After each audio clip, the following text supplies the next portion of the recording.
Assalamualaikum warahmatullahi wabarakatuh. Perkenalkan, nama saya Kade Agus Wrihadi. Materi yang saya jelaskan kali ini yaitu terkait netralitas ASN atau isu pelanggaran hukum yang dilakukan oleh ASN pada saat pemilu atau pemilihan umum ataupun pilkada tahun 2024. Netralitas ASN adalah kewajiban ASN untuk bersikap imparsial, bebas dari pengaruh politik, dan tidak memihak dalam kepentingan politik manapun dalam pemilu.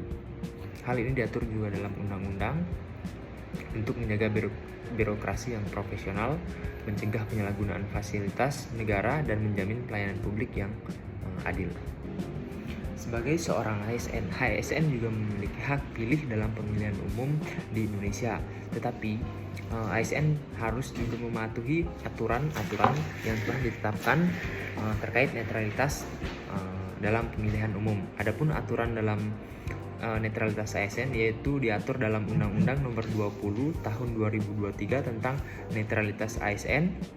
Ada juga Peraturan Pemerintah Nomor 94 Tahun 2021 tentang disiplin PNS, dan juga Persurat Keputusan Bersama atau SKB 5 menteri atau lembaga diterima oleh Kementerian Pan-RB, Mendagri, BKN, KASN, dan Bawaslu, sehingga pedoman resmi pembinaan dan pengawasan netralitas pegawai ASN, di mana larangan utama bagi ASN untuk menghindari sanksi. ASN dilarang keras melakukan tindakan yang melanggar undang-undang tersebut.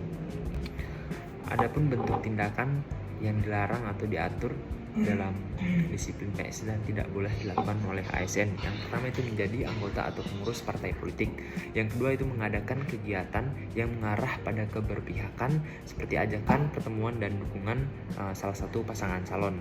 Yang ketiga itu menggunakan fasilitas anggaran atau aset negara untuk kepentingan kampanye atau peserta pemilu. Dan yang ketiga dapat contohnya itu berfoto bersama kandidat peserta pemilu dengan pose atau atribut yang menunjukkan keberpihakan politik, menjadi juru kampanye atau mengarahkan ASN lain untuk memilih pasangan calon tertentu.